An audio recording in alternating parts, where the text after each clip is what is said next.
The top stories: Ethiopia expressed readiness to find peaceful remedy to the conflict in the northern part of the country without preconditions. And activists vow to press ahead with digital diplomacy.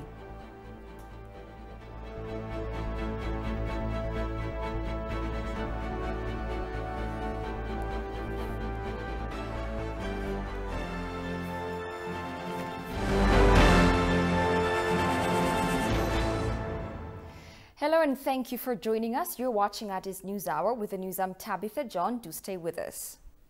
Ethiopia expressed readiness to find peaceful remedy to the conflict in the northern part of the country without preconditions.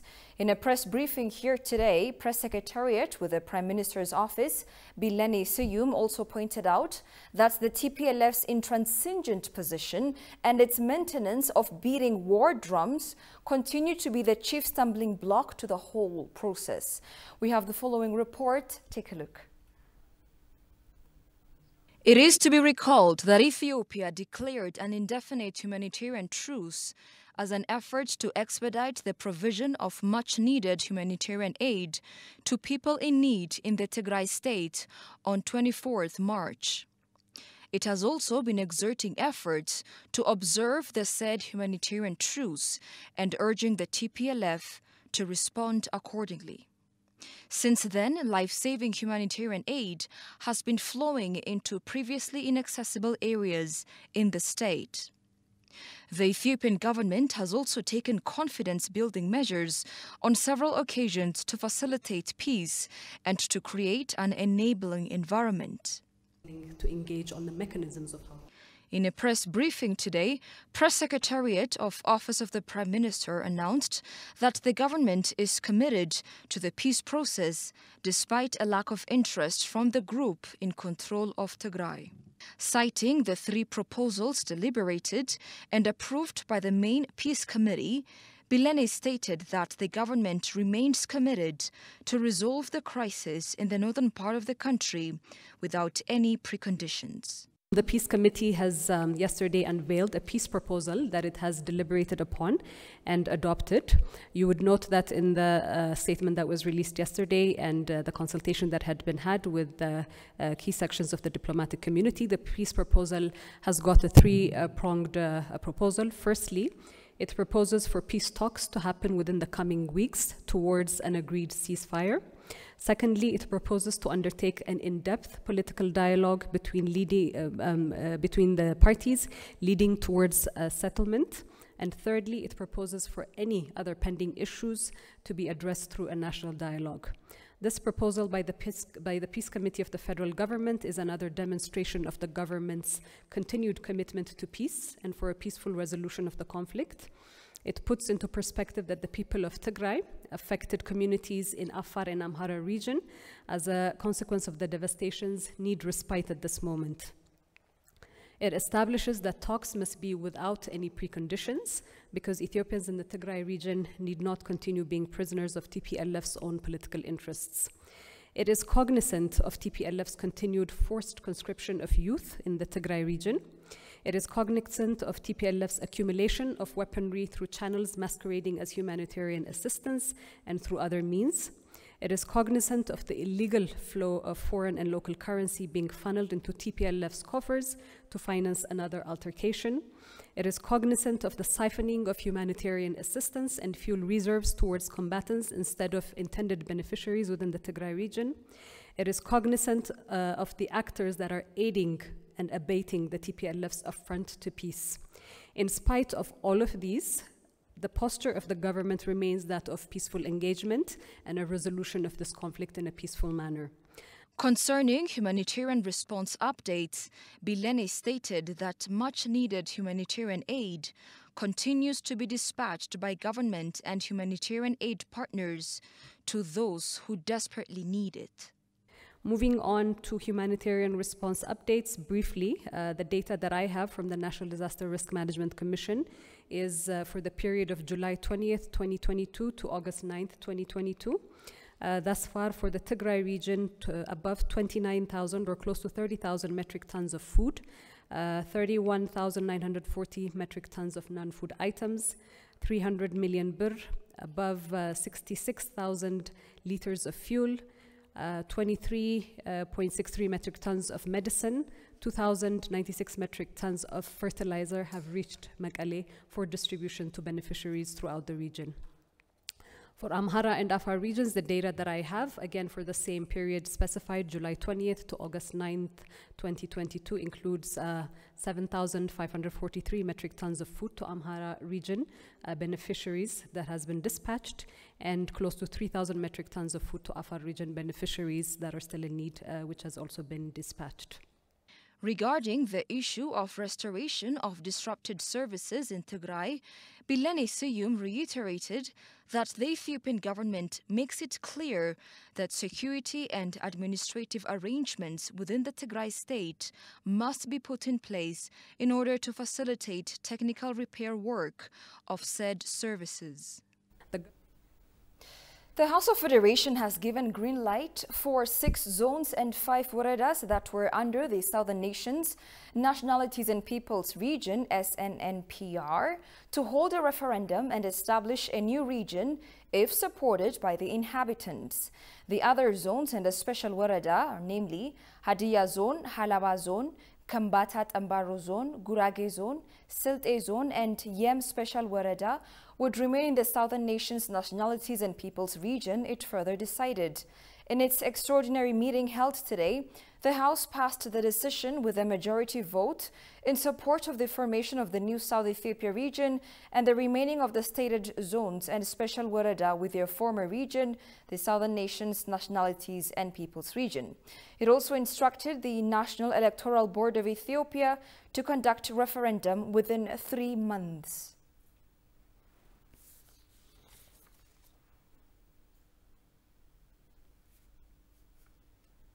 Digital diplomacy is said to be a powerful weapon for Ethiopians in promoting the issue of the GERD to the world community. Talking to EBC, Salia Mohammed, an activist engaged in mobilizing the Ethiopian community in South Africa, expressed delight with the third-round filling of the GERD's reservoir. Kazahun Jane has the details. Prominent Ethiopian activist residing in South Africa, Salia Mohammed has been playing a leading role in promoting the Grand Ethiopian Renaissance Dam since its inception. Salia said that in South Africa, the Ethiopian community has been effectively defending the misinformation being disseminated by several actors and some paid Egyptian journalists, politicians, and others by providing information that depicts the reality on the ground. ደስታው ቃላት ያጥራል ደስታችን ለመግለጽ በጣም ደስ ይል ነበረ The filling of the dam has filled me with such pride, and I'm really enthusiastic. I and my fellow team members were all in South Africa back in 2011 during the launching. People of Ethiopian origins there, English, Arabic or other language speakers, congratulated each other and went wild with joy. The GERD politics is so complicated, and schemes by some Egyptians are still haunting us. But we need to brace up for more digital diplomacy. ጋዜጠኞች ያለው ህዝብ የነበራቸው ያቀዱልን እንቅፋት Ethiopians across South Africa, she said, are engaged in supporting their country in terms of economic development and digital public diplomacy. Salia said the Ethiopian government should enhance digital public diplomacy to help resume the Grand Ethiopian Renaissance Dam negotiations and achieve diplomatic victory. Digital diplomacy በደንብ ትኩረት አልተሰጠውም which is ጥቅም እንዳለውና Digital diplomacy has not been given due attention, but I'd say if pursued well, it helps register remarkable victory. Digital በጣም ጠቀሜታ ያለው ነገር ነው በጣም ትኩረት ተሰጥቶ Digital public diplomacy is very critical, and I'd like to call upon the government to scale up efforts in that regard. አሁን activity ቁጭ ብለህ ከምትሰራው እየበለጠ ነው። Recalling a great victory of Adwa, she further accentuated that Ethiopians should stand in unison, drawing lessons from the forefathers. የአድዋ ድል ሁለት ነገሮች እንደ ምሳሌ ልውሰድልህ። የአድዋ ድል ጫማ አልነበራቸውም፣ comfort life አልነበራቸውም። Adwa reminds us of the value of standing together and pressing ahead with the struggle. They never chose to sit back and enjoy their comfort zones. They mounted a formidable counterattack, trudging with bare feet. We need to replicate this to our situation now and get prepared to leave behind a legacy of resilience. መጀመሪያ ሲነሱ ከጎራዴና ከእግር መንገድ በፊት መንፈሳቸው ነው የተነሳው። The Ethiopian government and other states like the Diaspora Agency have been working to intensify digital public diplomacy. The Ethiopian electric utility disclosed that the GERD's successful power generation from its second turbine will go a long way to improve Ethiopia's power supply. Utility CEO Shifarao Telila told ETV that the GERD plays an important role in meeting and increasing renewable energy generation share towards sustainable development. Kasahun Chani has more on that. The Grand Ethiopian Renaissance Dam is where Ethiopians from daily laborers to university professors have committed their hearts and souls. Here's thus an existential project for Ethiopia, a nation half of whose population still does not have access to electricity. Talking to ETV English, Chief Executive Officer of the Ethiopian Electric Utility, Shifarao Telila, disclosed that as a fast booming economy, Ethiopia needs to upgrade its electricity supply, adding that saturation of infrastructure is a heavy burden facing the nation. Investment and expenditure, this is one challenge. The other is, as you can see, Ethiopia is a fast-growing country in Africa and even you can say in the world. So economic growth is booming in our country. To just feed this fast-growing economy, we need to also extend the electric infrastructure to those new business and investment areas. This is one challenge even in the existing network in Ethiopia. If you see the capital cities like Addis and the regional cities, the load growth is very fast in this country. So the existing infrastructure, distribution infrastructure and transmission infrastructure is getting saturated because of the high growth of the energy demand in these towns. Despite being a nation of rich renewable energy resources, Ethiopia still finds itself facing financial problems due to currency shortage and low investment. As to him, Ethiopia's carbon access to electricity stands at 49%, meaning most of its rural community still lives in darkness. It is one of the least electrified nations in the world, he also said. The current access rate of Ethiopia is about 49%. 49%. This is a national access rate, and the electrification of Ethiopia is from grid and some also from off-grid technologies. Shifarao underlined that completing the development of Grand Ethiopian Renaissance Dam has paramount significance to attract investors to Ethiopian various sectors. Ethiopian Renaissance Dam is contributing a lot for our economic growth. As I tried to explain at the beginning, the main challenge for exploiting or utilizing our natural resources like hydro power, we need to have a capital for investment. We need to invest and upgrade the existing network so that we can accommodate new businesses and households. Said to be Africa's biggest dam upon completion, the Grand Ethiopian Renaissance Dam has a range of benefits for Nile Basin countries, including the promotion of access to reliable economic power supply, opportunities for better flood and erosion control, as well as the prospect of a new era of regional cooperation for mutual development. Indonesian ambassador to Ethiopia, Al-Busira Basnur, said the steadfast completion of the Grand Ethiopian Renaissance Dam GERD is pivotal to realize Ethiopia's aspiration of becoming a manufacturing hub. In an exclusive interview with the Ethiopian news agency, the ambassador said that the GERD has multifaceted importance for not only Ethiopia but also for neighboring countries, adding that GERD will generate 6,000 megawatts of electricity.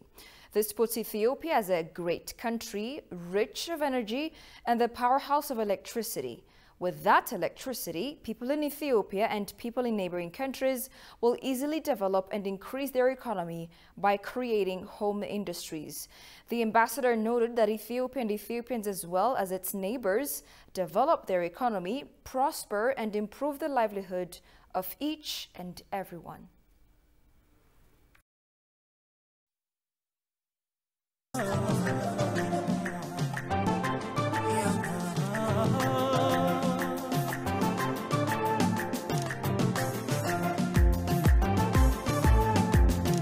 Song is by legendary Jamaican artist Bob Marley, the genre's biggest star. Many Ethiopian artists joined the reggae music style of pandemic.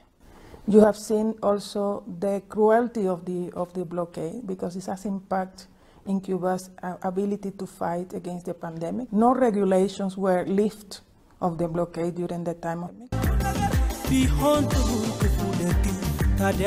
The Gurage are very serious when it comes to celebrating Mescal. Why now? Why this attention now? I would beg to differ on that point. I believe that we have on all occasions where we have found to celebrate actually the annual religious event Damera, which can be called as a bonfire.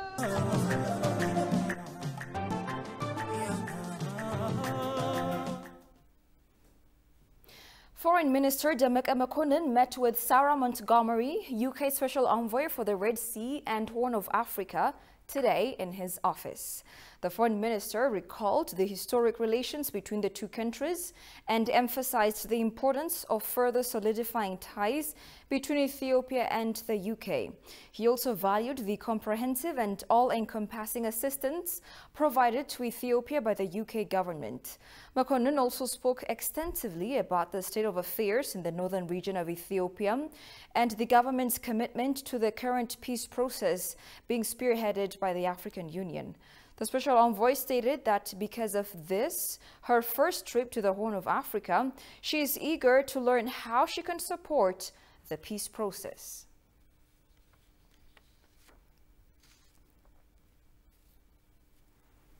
The National Coordinating Council for Prevention and Suppression of Trafficking in Person and Smuggling of Migrants held its annual summit in the presence of Foreign Affairs Minister Demeke Mekonnen. The Coordinating Council reviewed its performances during the concluded Ethiopian fiscal year.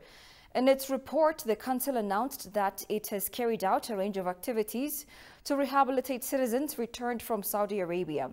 Some 10 makeshift camps have been arranged in Addis Ababa for the returnees, according to the Council. The Council stated that 65,446 Ethiopians have been repatriated from Saudi Arabia since March, of whom 62,978 have been reinstated to their families. Out of the total returnees, 3,119 are from families in Tigray and are currently receiving all the necessary support in camps, it is indicated.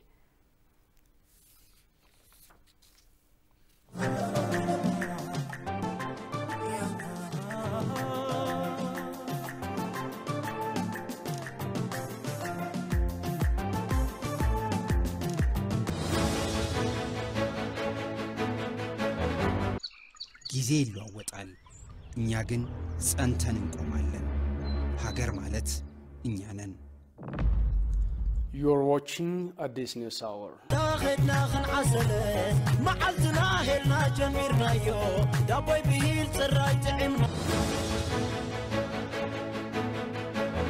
Stories that happened regarding Ethiopia over the past 24 hours.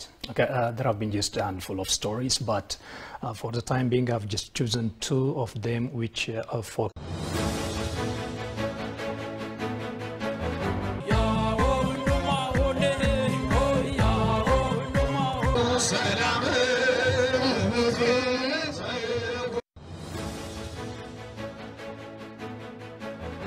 Most trending issues that have been making headlines in the past couple of days. Yeah, I have assessed the media and I have seen tweets of the Prime Minister.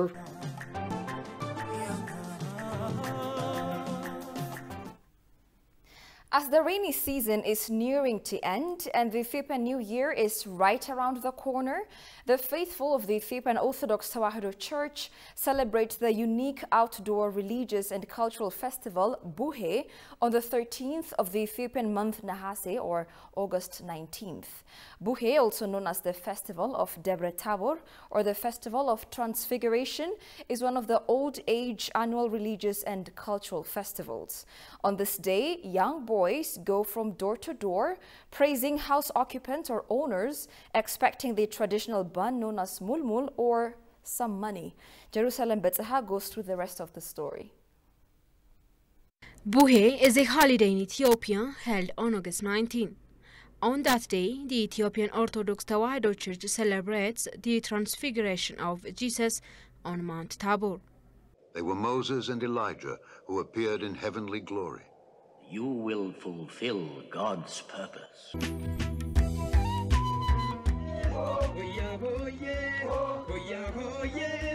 This event has a special place and value for Ethiopians across the country, which is warmly commemorated based on the biblical story. On the eve of a festival, the young boys making groups go from door to door in neighborhoods and perform Buhebelu song.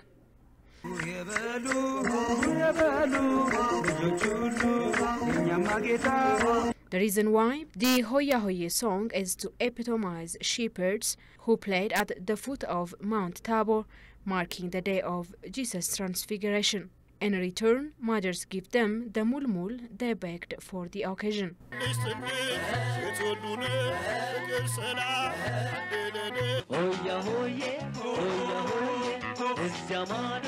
The next day, on Nahase 13, August 19, villagers gather in the evening to light a bonfire, Chibo. The symbolic meaning of lighting a bonfire in the evening of Buhe signifies the light of His glory that was seen on Mount Tabor. It's also to commemorate parents who lead Chibo to go in search of their children.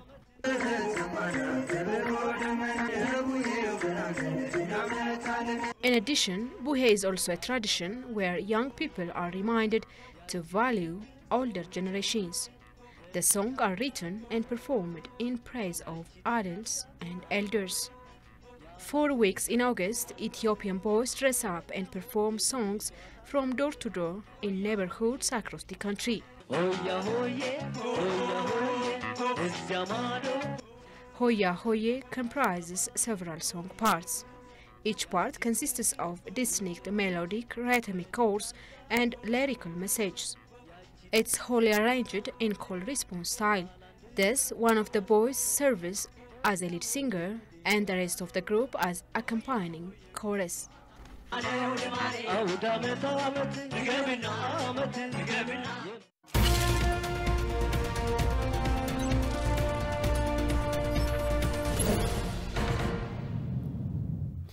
In business news, the Ethio-Djibouti Railway has announced that it is ready to provide efficient and swift transport services to the Redawa Free Trade Zone, which was recently inaugurated by Prime Minister Abiy Ahmed.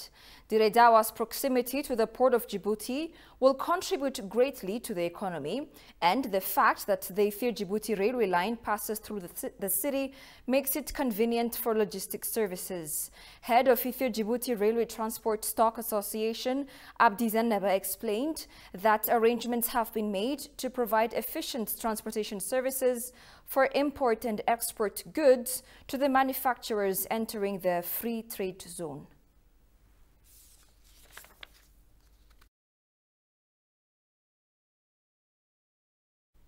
And finally, from across Africa, Mali has asked the UN Security Council for an emergency meeting to stop what it describes as acts of aggression by France in the form of violations of its sovereignty, support for jihadist groups, and spying. In a letter to the head of the United Nations Security Council dated Monday, Mali's Foreign Affairs Minister Abdoulaye Diop said its airspace has been breached more than 50 times this year, mostly by French forces using drones, military helicopters, and even fighter jets. Take a look at the following piece from various news agencies by